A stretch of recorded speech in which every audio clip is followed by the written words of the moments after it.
नमस्कार दोस्तों, मैं प्रभात कुमार आप सभी मित्रों को स्वागत करता हूं आपके अपने यूट्यूब चैनल पीके क्लासेस में।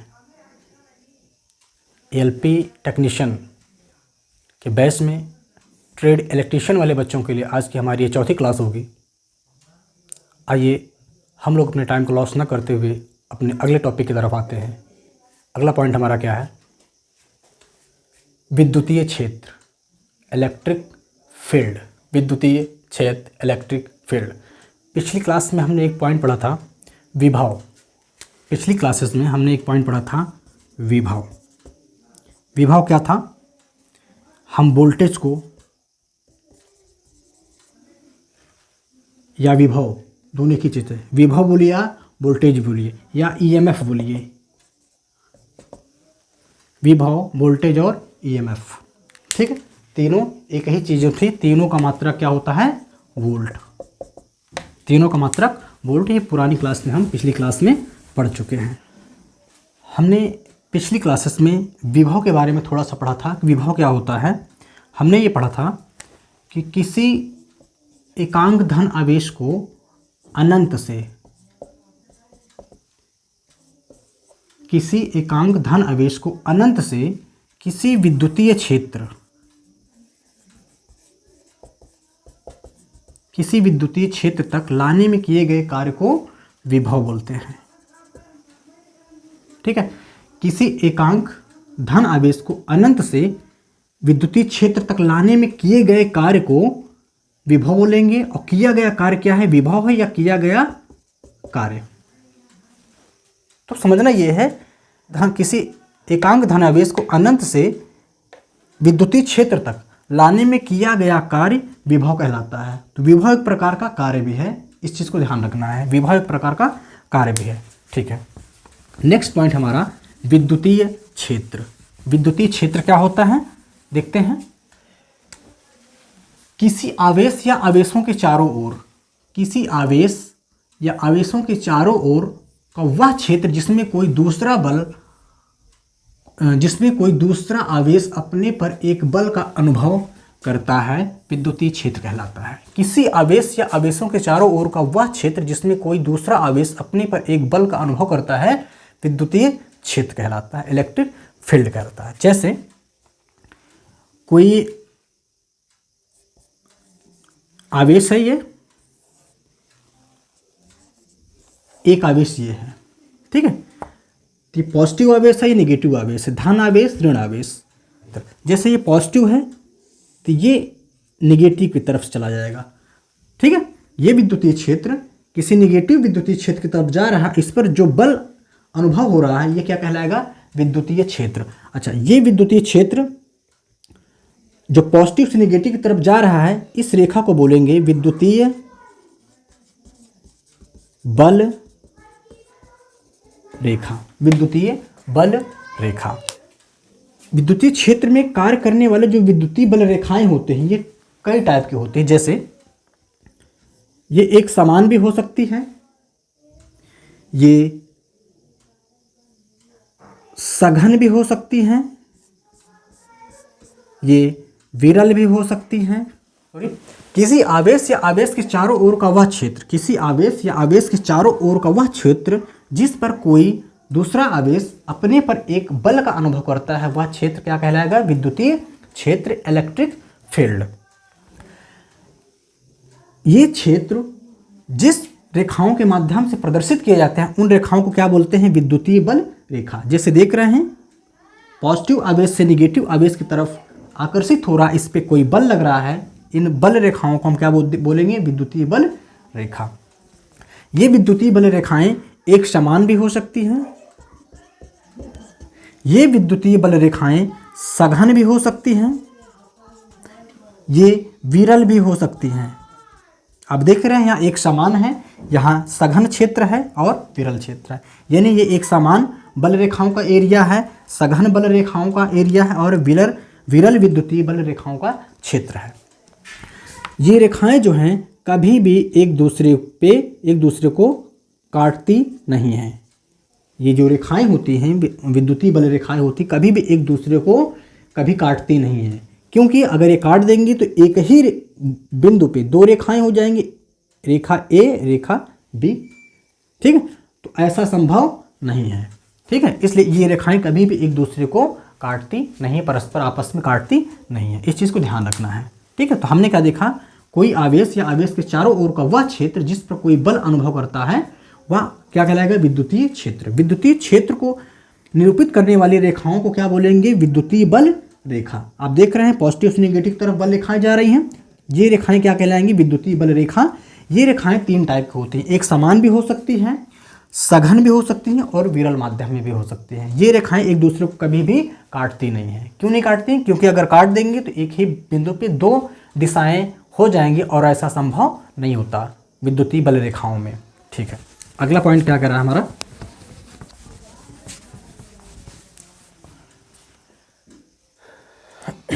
विद्युतीय बल रेखाएं। जो अभी हमने देखा विद्युतीय बल रेखाएं, इन्हीं के बारे में किया गया है। विद्युतीय बल रेखाएं इलेक्ट्रिक लाइंस ऑफ फोर्स, किसी आवेश के चारों ओर के विद्युतीय बल क्षेत्र को दिखाने वाली बल रेखाएं विद्युतीय बल रेखाएं कहलाती हैं।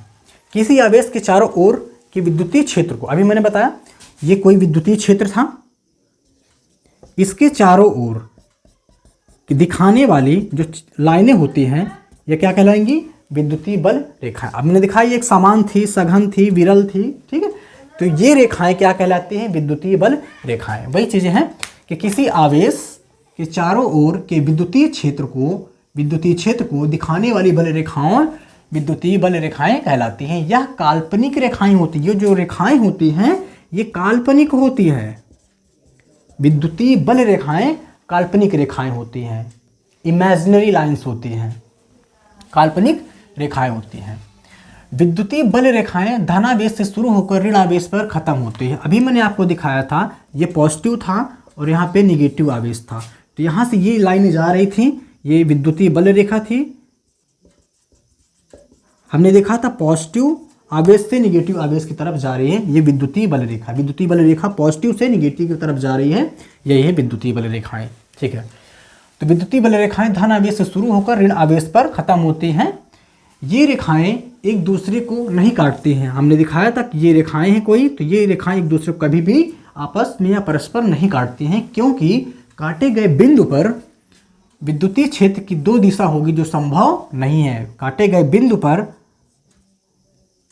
दो दिशाएं बन जाएंगी जो कि संभव नहीं है। सघन विद्युत क्षेत्र के लिए सघन, विरल विद्युत क्षेत्र के लिए विरल तथा एक समान विद्युत क्षेत्र के लिए एक समान विद्युत बल रेखाओं का प्रयोग किया जाता है। हमने दिखाया था कि एक समान क्षेत्र के लिए एक समान विद्युत बल रेखाएं प्रयोग की जाती हैं, जबकि सघन विद्युत क्षेत्र के लिए सघन विद्युत बल रेखाएं प्रयोग की जाती हैं, जबकि विरल क्षेत्र के लिए विरल विद्युत बल रेखाएं प्रयोग की जाती हैं। ठीक है, नेक्स्ट पॉइंट है विद्युतीय क्षेत्र की तीव्रता। विद्युतीय क्षेत्र की तीव्रता, इंटेंसिटी ऑफ इलेक्ट्रिक फील्ड। विद्युतीय क्षेत्र की तीव्रता हमने पढ़ा, विद्युतीय क्षेत्र क्या होता है, विद्युतीय बल रेखाएं। विद्युतीय क्षेत्र क्या होता है, विद्युतीय बल रेखाएं क्या होती हैं, और अब पढ़ने वाले हैं विद्युतीय क्षेत्र की तीव्रता। विद्युतीय क्षेत्र की तीव्रता क्या होती है, देखते हैं।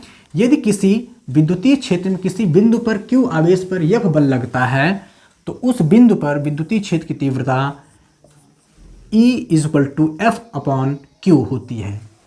समझते हैं इस चीज को कि यदि किसी विद्युतीय क्षेत्र में किसी बिंदु पर Q आवेश पर F बल लगाया जाता है तो वह विद्युतीय क्षेत्र कहलाता है।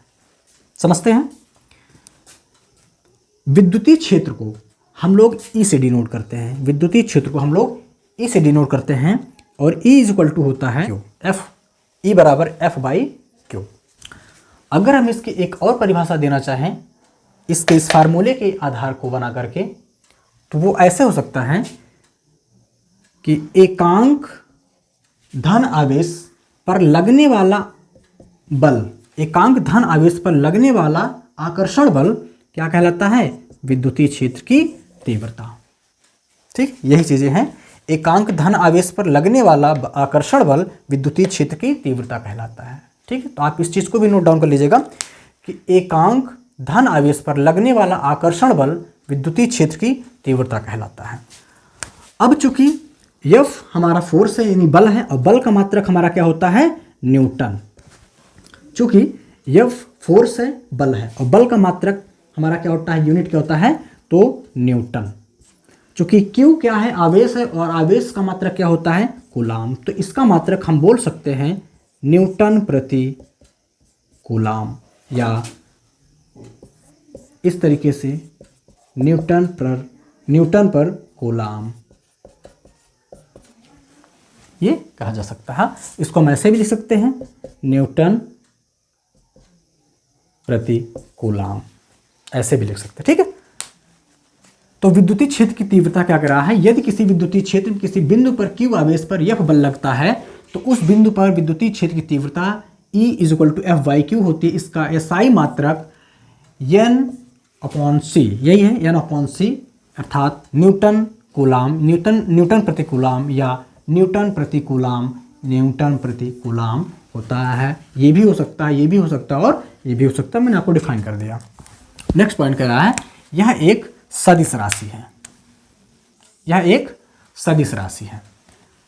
कौन, विद्युतीय क्षेत्र की तीव्रता एक प्रकार की सदिश राशि होती है। देखिए सदिश और अदिश, कोई भी चीज सदिश और अदिश होने के लिए कुछ पैरामीटर होता है, कुछ मापदंड होते हैं। जैसे यहाँ पे विद्युतीय क्षेत्र की तीव्रता की बात कर रहा है, तो विद्युतीय क्षेत्र की तीव्रता एक प्रकार की सदिश राशि है। स्केलर वेक्टर आपने पढ़ा होगा, ठीक है। इसकी चर्चा हम लोग फिजिक्स में आगे करेंगे। फिलहाल हमें यहाँ पे देखना है कि विद्युतीय क्षेत्र की तीव्रता क्या है, कैसी राशि, एक प्रकार की सदिश राशि है, ठीक है। यह एक प्रकार की सदिश राशि होती है।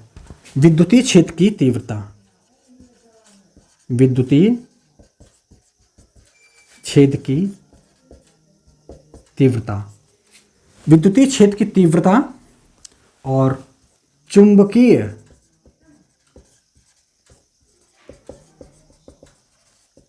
तीव्रता, इसको भी याद रख लीजिए आप लोग। विद्युतीय क्षेत्र की तीव्रता हो या चुंबकीय क्षेत्र की तीव्रता हो, ये कैसी राशियां होती हैं, तो सदिश होती हैं, सदिश राशि है।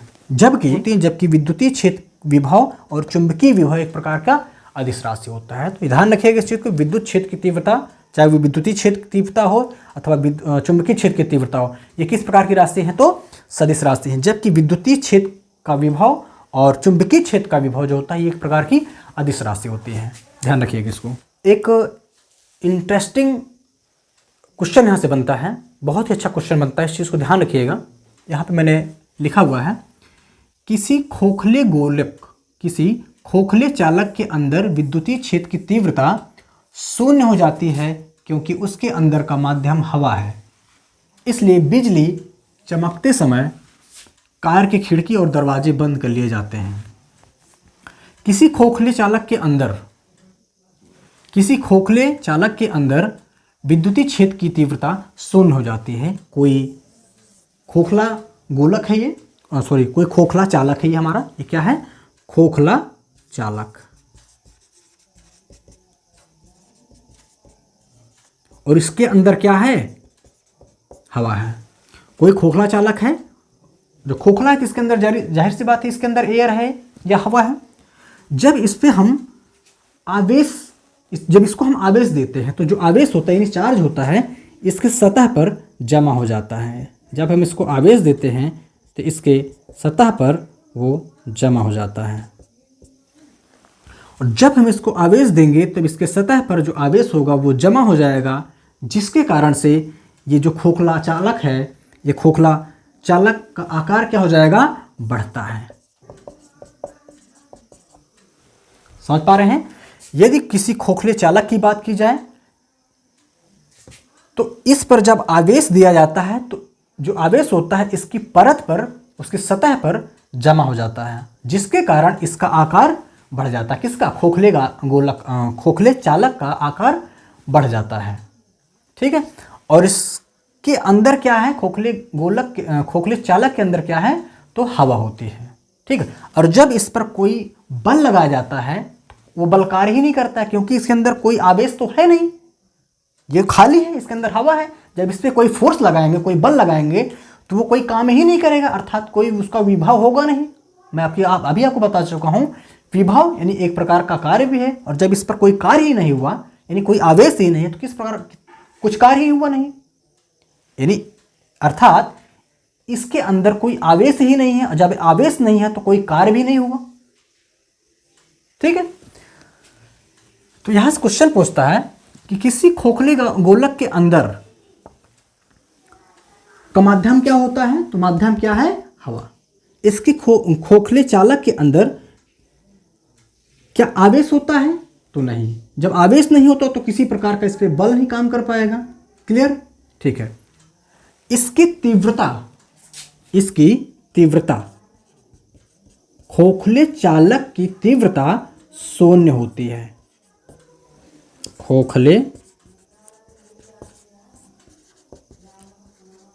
खोखले चालक की जो तीव्रता होती है यानी विद्युत क्षेत्र की तीव्रता, खोखले चालक की विद्युत क्षेत्र की जो तीव्रता होती है वो शून्य होती है, लेकिन जो विभव होता है, विभव या कार्य एक समान होता है। इस 2 पॉइंट को आपको ध्यान रखना है। क्वेश्चन यहीं से पूछता है कि खोखले चालक की तीव्रता या खोखले चालक की विद्युत क्षेत्र की तीव्रता क्या होगी, हमेशा शून्य होती है, जबकि इसका विभव या कार्य क्या होता है, हर जगह एक समान होता है। इसका माध्यम क्या होता है, खोखले चालक का हवा होता है। इसके अंदर क्या होता है, आवेश अनुपस्थित होता है, आवेश की मात्रा बिल्कुल नहीं होती, इस पे कोई कार्य नहीं हो पाता है। इसलिए कहा जा रहा है कि खोखले चालक की तीव्रता शून्य होगी, जबकि इसका विभव या कार्य क्या होगा, एक समान होगा। अगला पॉइंट है, इसका माध्यम हवा है, इसलिए बिजली चमकते समय कार के खिड़की और दरवाजे बंद कर लिए जाते हैं। खोखले चालक में आवेश देने पर यह इसकी सतह पर जमा हो जाता है, परिणाम स्वरूप खोखले चालक का आकार बढ़ रहा है। वही आवेश था, इस पे आवेश लगने पे इसका आकार बढ़ जाता है, क्योंकि यह आवेश इस पे जमा हो जाता है। यहाँ पे लिखा है विभव कार्य हर जगह समान होता है। अभी मैंने आपको बताया कि जो इस पे कार्य लगेगा, जो कार्य होगा वो एक समान होगा, जबकि इसकी तीव्रता क्या होगी, शून्य होगी। नेक्स्ट पॉइंट है विद्युत धारा, इलेक्ट्रिक करंट। विद्युत धारा या फिर इलेक्ट्रिक करंट। विद्युत धारा या फिर इलेक्ट्रिक करंट क्या होता है, देखते हैं। किसी तत्व या पदार्थ में से इलेक्ट्रॉन का प्रवाह विद्युत धारा कहलाता है। विद्युत धारा को हम लोग आई से डिनोट करते हैं, विद्युत धारा को हम लोग आई से प्रदर्शित करते हैं। किसी तत्व या पदार्थ में इलेक्ट्रॉन का प्रवाह विद्युत धारा कहलाता है। हम लोग पढ़ चुके हैं, पहली क्लास सही चीज़ पढ़ते आ रहे हैं कि विद्युत धारा क्या है, तो इलेक्ट्रॉन का प्रवाह क्या कहलाता है, विद्युत धारा। इलेक्ट्रॉन का प्रवाह क्या कहलाता है, विद्युत धारा कहलाता है। तो किसी तत्व या पदार्थ में इलेक्ट्रॉन का प्रवाह विद्युत धारा कहलाता है, अथवा आवेश प्रवाह की दर को विद्युत धारा कहा जाता है या कहते हैं। आवेश प्रवाह की दर को, एक चीज़ यहाँ समझिएगा, किसी चीज़ की दर कैसे निकाली जाती है। जैसे अगर किसी चीज़ के बटे में टी लग जाए तो वो उस चीज़ की दर कहलाएगी। जैसे अगर मैं बोलूँ दूध दूहने की दर क्या है, यानी गाय जो भैंस होती है, कोई व्यक्ति किस दर से दूध दूह रहा है, दूध दूहने की दर, दूध की दर, यानी जितने एकांक टाइम में कोई चीज़ काम हो रहा है वो उस चीज़ की दर कहलाएगी। जैसे मैं बोलूँ कोई काम करने की दर, कोई भी काम हो सकता है, पढ़ने की दर, पढ़ने की दर, किसी भी व्यक्ति की पढ़ने की दर क्या हो सकती है, अपॉन टी, यानी सेकेंड यानी समय की बात हो रही है। एकांक समय में कोई काम कितना किया जा रहा है वो उस काम की दर कहलाती है। ठीक है, तो अब बात कर रहा है कि किसी तत्व या पदार्थ में इलेक्ट्रॉन के प्रवाह को हम क्या कहते हैं, विद्युत धारा कहते हैं, या फिर इसी को हम दूसरी तरीके से क्या कह सकते हैं, धारा की दर। धारा की दर हमें निकालना है, तो धारा की दर क्या होगी, आवेश प्रवाह की दर। आवेश की प्रवाह की दर को हम क्या कहेंगे, धारा की दर, यानी विद्युत धारा की दर। तो ये है, धारा को हम लोग किस चीज से, धारा यानी करंट, धारा को हम लोग आई से डिनोट करेंगे, और आई इक्वल टू क्या होता है, Q अपॉन टी, यानी ये हो गया हमारा आवेश। हम इसको तोड़ेंगे तो आई इक्वल टू क्या हो जाएगा, आवेश का मात्रक क्या होता है, कूलाम, और टी यानी समय, समय का मात्रक टी है, टी किसका मात्रक होता है? समय, और समय का मात्रक सेकेंड। ठीक, तो हम इसको बोल सकते हैं I equal to C upon S, ऐसे भी लिख सकते हैं, या इसका मात्रक हम लिख सकते हैं कूलाम प्रति सेकेंड, या ऐसे भी लिख सकते हैं कूलाम पर सेकेंड, ऐसे भी लिख सकते हैं। ठीक है, या ऐसे भी लिख सकते हैं कूलाम, सॉरी सेकेंड है, कूलाम प्रति सेकेंड, ये भी हो सकता है। ये सारे हमारी मात्रक हैं। ठीक है, ध्यान रखिएगा। तो विद्युत धारा किसी तत्व या पदार्थ में से इलेक्ट्रॉन का प्रवाह विद्युत धारा कहलाता है, तथा आवेश अथवा आवेश प्रवाह की दर को हम विद्युत धारा कहते हैं। I equal to Q upon T. Q, यही क्यू हमारा टूट करके क्या हो गया? कूलाम का, आवेश का मात्रक कूलाम और समय का मात्रक सेकेंड, यही हमारा इसका मात्रक बन गया। नेक्स्ट है, यहाँ पे नेक्स्ट पॉइंट है, इसका मात्रक कूलाम प्रति सेकेंड या कूलाम प्रति सेकेंड या फिर एम्पियर होता है। ठीक है, तो विद्युत धारा का मात्रक कूलाम प्रति सेकेंड या फिर एम्पियर होता है। इसका मात्रक कूलाम प्रति सेकेंड या फिर एम्पियर भी होता है। कूलाम प्रति सेकेंड का मतलब ही होता है एम्पियर या एम्पियर। एम्पियर को हम लोग ए से डिनोट करते हैं। यह एक अदिश राशि है, यह एक अदिश राशि है। कौन? विद्युत धारा, यानी विद्युत धारा एक अदिश राशि है। जबकि एक और शब्द होता है विद्युत घनत्व, यह एक सदिश राशि। इन दोनों पॉइंटों को आप अच्छे से ध्यान रखिएगा। विद्युत धारा एक प्रकार की अदिश राशि होती है, जबकि विद्युत घनत्व एक प्रकार का सदिश राशि होता है। यहाँ पे हमने कुछ चीज़ें नोट में लिखी हुई हैं। यदि किसी बिंदु से 1 सेकंड में 6.28 इंटू 10⁻18 इलेक्ट्रॉन प्रवाहित हो जाता है तो वो विद्युत धारा का मान 1 एम्पियर होता है। समझिएगा इस चीज़ को। ये कहना चाहता है कि 1 सेकंड में 6.28 इंटू 10⁻18 इलेक्ट्रॉन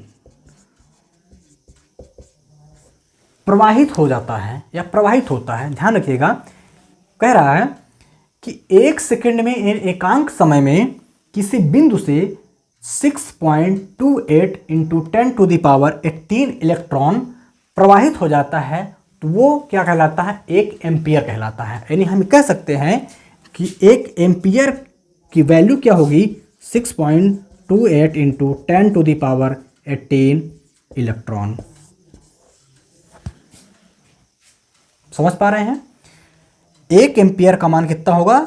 6.2 वाट गुणे 10⁻18 इलेक्ट्रॉन। यानी एक समय में, यानी 1 मिनट में जब किसी बिंदु से 6.2 वाट गुणे 10⁻18 इलेक्ट्रॉन प्रवाहित होता है, उस बिंदु को क्या बोला जाएगा? यानी उस चीज़ को क्या बोला जाएगा? 1 एम्पियर। ठीक है, यानी 1 एम्पियर की धारा प्रवाहित की जा रही है। ठीक है, यानी 1 एम्पियर का मान कितना होगा? 6.28 इंटू 10⁻18 इलेक्ट्रॉन। और इलेक्ट्रॉन का प्रवाह ही विद्युत धारा होता है। तो इतने इलेक्ट्रॉन अगर 1 मिनट में प्रवाहित किए जा रहे हैं किसी बिंदु से, तो वो क्या कहलाएगा? कि 1 एम्पियर की धारा प्रवाहित हुई, अर्थात वो 1 एम्पियर की धारा है। नेक्स्ट पॉइंट है, विद्युत धारा का वेग प्रकाश के समान 3 इंटू 10⁸ मीटर पर सेकेंड होता है। विद्युत धारा का जो वेग होता है, यानी चाल, विद्युत धारा की जो चाल होती है,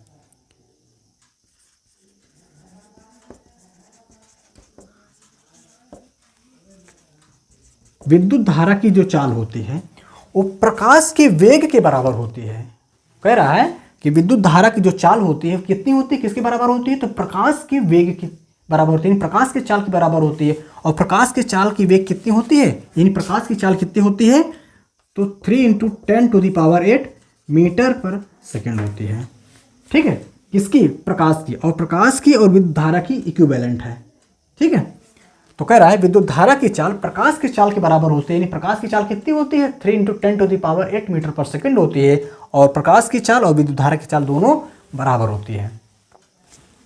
अच्छा समझिएगा, थोड़ा सा इन चीज़ों को थोड़ा सा और कोलेट करते हैं। विद्युत धारा की चाल क्या होगी, 3 × 10⁻10 मीटर पर सेकेंड, और ये किसकी चाल होती है, प्रकाश की भी चाल होती है। ठीक है, तो कुछ चाल की हम बात करेंगे, जैसे ध्वनि चाल, यांत्रिक चाल, दाब चाल, प्रत्यास्थ तरंग की चाल होती है 332 मीटर पर सेकेंड होती है। जैसे ध्वनि की चाल हो, दाब की चाल हो, यांत्रिक चाल हो, ये तरंग है, ध्वनि तरंग की चाल, दाब तरंग की चाल, यांत्रिक तरंग की चाल या प्रत्यास्थ तरंग की चाल, इन सब की चाल 332 मीटर प्रति सेकेंड होती है। इन सब की चाल कितनी होती है, 332 मीटर पर सेकेंड होती है। इन सब के अलावा जितने भी कुछ बकाया हैं उन सब की चाल 3 × 10⁸ मीटर पर सेकेंड होगी। जैसे इनके अलावा बकाया क्या है, जैसे प्रकाश तरंग की चाल, उष्मीय विकिरण की चाल, विद्युत धारा की चाल, विद्युत चुंबकीय तरंग की चाल क्या होती है, 3 × 10⁸ मीटर पर सेकेंड। हमने दो चीज़ें याद रखनी है कि विद्युत धारा की चाल प्रकाश की चाल के बराबर होता है, और प्रकाश की चाल कितनी होती है, 3 × 10⁸ मीटर पर सेकेंड, यानी प्रकाश की चाल और विद्युत धारा की चाल बराबर होगी। कुछ चालों को हमें याद रखना है शॉर्ट में, कि ध्वनि तरंग की चाल, दाब तरंग की चाल, यांत्रिक तरंग की चाल और प्रत्यास्थ तरंग की चाल एक समान, सबकी चाल बराबर होती है। कितनी होती है, 332 मीटर पर सेकेंड होती है। जबकि इन सबको छोड़ करके जितनी और भी चीज़ें भौतिक राशि कुछ बची हुई हैं मैक्सिमम, उनकी चाल कितनी होती है, तो 3 × 10⁸ मीटर पर सेकेंड, यानी जो प्रकाश की चाल है, विद्युत धारा की चाल है, उतनी ही होती है 3 × 10⁸ मीटर पर सेकेंड। उम्मीद है इतना आप समझ पाए हैं। नेक्स्ट पॉइंट की बात करते हैं। विद्युत धारा हमेशा बंद परिपथ में गमन करता है। विद्युत धारा यानी करंट जो है हमेशा बंद यानी क्लोज सर्किट में गमन करता है। विद्युत धारा हमेशा बंद परिपथ में गमन करता है या प्रवाहित होता है। इसका सेंस ये है कि जैसे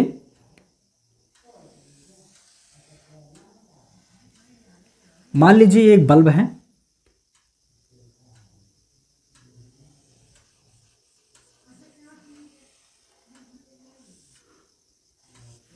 ठीक है, ये बल्ब है, तो ये किस प्रकार का सर्किट है, किस प्रकार का सर्किट यानी परिपथ यानी सर्किट, ठीक है, ये किस प्रकार का सर्किट है, तो ये एक प्रकार का बंद परिपथ है।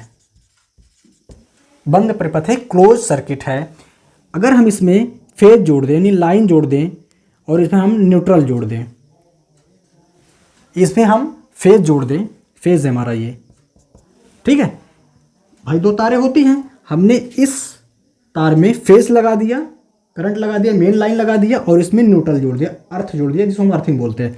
दोनों को लगा दिया तो देख रहे हैं हमारी धारा कहाँ बह रही है, बंद परिपथ में बह रही है, जिसकी वजह से हमारा बल्ब जल रहा है, ठीक है।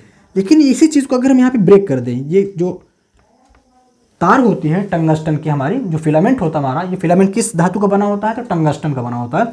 ये जो बल्ब का जो टंगस्टन का बना हुआ ये फिलामेंट हमारा, ये हमने फ्यूज़ कर दिया या फ्यूज़ हो गया, तो अब बताइए ये कैसा सर्किट बन गया। अब इसमें करंट फ्लो होगी क्या, तो आपका आंसर होगा, जाहिर सी बात है आप कहेंगे सर इसमें करंट फ्लो नहीं हो पाएगी क्योंकि तार फ्यूज़ हो गया है। तो ये कैसा परिपथ बन गया, अब ये खुला परिपथ बन गया, यानी ओपन सर्किट हो गया। इस चीज़ को समझ पा रहे हैं कि करंट या धारा हमेशा किस परिपथ में बहती है या गमन करती है या प्रवाहित होती है, तो हमेशा बंद सर्किट में, बंद परिपथ में। खुले सर्किट में कभी भी करंट प्रवाहित नहीं हो पाती है, नहीं चलती है, ठीक है। यही चीज़ें यहाँ पे लिखी हैं कि धारा हमेशा बंद परिपथ में गमन करती है ठीक है, विद्युत धारा हमेशा बंद परिपथ में गमन करता है, यह हमेशा निम्न प्रतिरोध का मार्ग चुनता है, यह हमेशा निम्न प्रतिरोध का मार्ग चुनता है। जैसे अगर मैं बात करूं कि कुछ लोग हैं, कुछ लोग 100 लोग इधर हैं और 100 लोग इधर हैं, मतलब 2 ग्रुप हैं, 100 लोगों का ग्रुप इस साइड में है और 100 लोगों का ग्रुप इस साइड में है।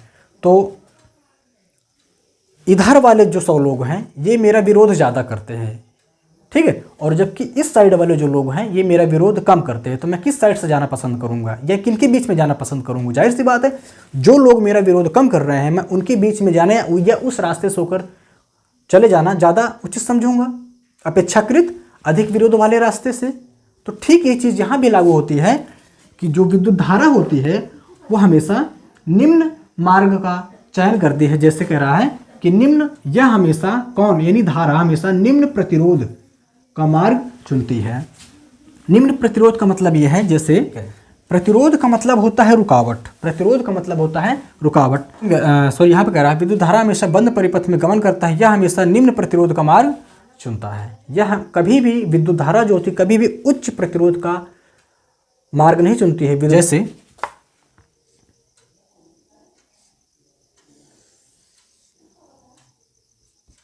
यह हमारा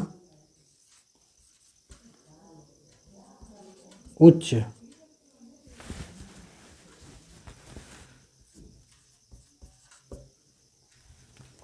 प्रतिरोध है ये, और ये निम्न प्रतिरोध है। तो विद्युत धारा हमारी जो होगी निम्न प्रतिरोध का मार्ग चुनती है, ठीक है। इलेक्ट्रॉन का बहाव विशेष तौर पर निम्न विभव से उच्च विभव की ओर बहता है। अमूमन हम लोग ये जानते हैं कि विद्युत धारा का बहाव जो होता है वो पॉजिटिव टर्मिनल से निगेटिव टर्मिनल की ओर होता है, ठीक है। विद्युत धारा का बहाव पॉजिटिव से, जैसे अगर विद्युत धारा देखें, हम विद्युत धारा का बहाव अगर इस सर्किट में करना चाहें तो ये हमारा नेगेटिव है, ये हमारा पॉजिटिव, तो पॉजिटिव से नेगेटिव की तरफ चलेगी कौन, विद्युत धारा। अगर विद्युत धारा की बात करें तो हमारा पॉजिटिव से नेगेटिव चलता है। किसी विशेष परिस्थिति में हमारा जो अगर इलेक्ट्रॉन की बात करें कि इलेक्ट्रॉन किसी विशेष परिस्थिति में पॉजिटिव से नेगेटिव या नेगेटिव से पॉजिटिव किस साइड में चलता है, उसका प्रवाह किस दिशा में होता है, तो हम बोलेंगे इलेक्ट्रॉन का प्रवाह नेगेटिव से पॉजिटिव की तरफ होता है, ठीक है। इतना आप समझ पा रहे हैं। एक बार मैं फिर से चीज़ों को 2 मिनट समझाता हूं कि अगर आपको बोले कि विद्युत धारा का प्रवाह किस टर्मिनल से किस टर्मिनल की तरफ होता है, तो विद्युत धारा का प्रवाह पॉजिटिव टर्मिनल से नेगेटिव टर्मिनल का, विद्युत धारा का प्रवाह पॉजिटिव टर्मिनल से, ये विद्युत धारा है, विद्युत धारा का प्रवाह पॉजिटिव यानी धनात्मक टर्मिनल से नेगेटिव टर्मिनल की तरफ होता है। जबकि इलेक्ट्रॉन का प्रवाह भी पॉजिटिव से नेगेटिव की तरफ होता है, लेकिन किसी विशेष परिस्थिति में इलेक्ट्रॉन का प्रवाह नेगेटिव से पॉजिटिव टर्मिनल की तरफ होता है। इतना आपको ध्यान रखना है, ठीक है। नेक्स्ट होता है प्रतिरोध तार और प्लेन तार। 2 शब्द मैंने यहाँ पे लिखे हैं, इन चीजों को डिफाइन करना चाहूंगा। प्रतिरोध तार और प्लेन तार। प्रतिरोध तार का सिंबल आपने ऐसे ऐसे देखा होगा, जबकि प्लेन तार ऐसे होती है, ठीक है। ये जो प्रतिरोध तार होता है इस टाइप का होता है, जो कि प्लेन तार होती है इस टाइप का होती है। प्रतिरोध तार में जो प्रतिरोध होता है यानी रेजिस्टेंस की बात हो रही है, प्रतिरोध यानी रेजिस्टेंस, जो प्रतिरोध तार होगा, प्रतिरोध वायर होगा, इसमें प्रतिरोध काफ़ी मात्रा में होता है, ठीक है। लेकिन जो प्लेन तार होती है तो इसमें प्रतिरोध का जो मात्रा होती है प्रतिरोध रेजिस्टेंस की, ये शून्य, लगभग शून्य होती है, ठीक। नेक्स्ट पॉइंट है हमारा ओम का नियम, ओम्स लॉ, ओम का नियम या ओम्स लॉ। यदि सभी भौतिक स्थितियां नियत रहें तो किसी चालक में वोल्टेज उसमें प्रवाहित धारा की समानुपाती होती है और V = IR होता है। यदि सभी भौतिक स्थितियां नियत रहें, यदि सभी भौतिक स्थितियां नियत रहती हैं तो किसी चालक में जो वोल्टेज का मान होता है उसमें बहने वाली या प्रवाहित होने वाली धारा के समानुपाती होता है। आइए इसको समझते हैं क्या है। कह रहा है कि यदि सभी भौतिक राशियां नियत रहें, भौतिक राशियां नियत रहें जैसे ताप, दाब, आर्द्रता, अगर ये चीजें नियत हैं तब किसी चालक में वोल्टेज उसमें प्रवाहित धारा के समानुपाती होती है। कोई चालक हो अगर उसमें जो वोल्टेज प्रवाहित हो रही है वो धारा के समानुपाती होती है और वोल्टेज यानी V किसके समानुपाती होगा? धारा के। यदि सभी भौतिक स्थितियां नियत रहें, कौन सी भौतिक स्थितियां मतलब ये ताप, दाब और आर्द्रता, ये सब अगर नियत रहें तो किसी चालक में वोल्टेज उसमें प्रवाहित धारा के समानुपाती होती है। V समानुपाती I, यानी जो वोल्टेज है धारा के समानुपाती है, वोल्टेज धारा के बराबर है या वोल्टेज धारा के समानुपाती है। V इज प्रोपोर्शनल टू धारा। ठीक है। अब फिर से अगर इसको हम सॉल्व करना चाहें तो ये समानुपाती हमारा हटेगा और समानुपाती के स्थान पे क्या आ जाएगा? ये I हमारा है ही है, I तो हमारा है ही, समानुपाती की जगह हमारा लग जाएगा R। तो ये बन गया हमारा फार्मूला धारा का, यानी V is equal to I R। आपने फार्मूला पढ़ा भी होगा कि V is equal to I R होता है। अगर तो हम इस चीज़ को यहाँ लिख लेंगे I R बराबर V। तो अगर हम यहाँ से R की वैल्यू निकालना चाहें, R को हमने ही रोक लिया और V अपॉन I हो गया। तो इस चीज़ को आप समझ पा रहे हैं? ठीक है। आज के लिए इतना ही।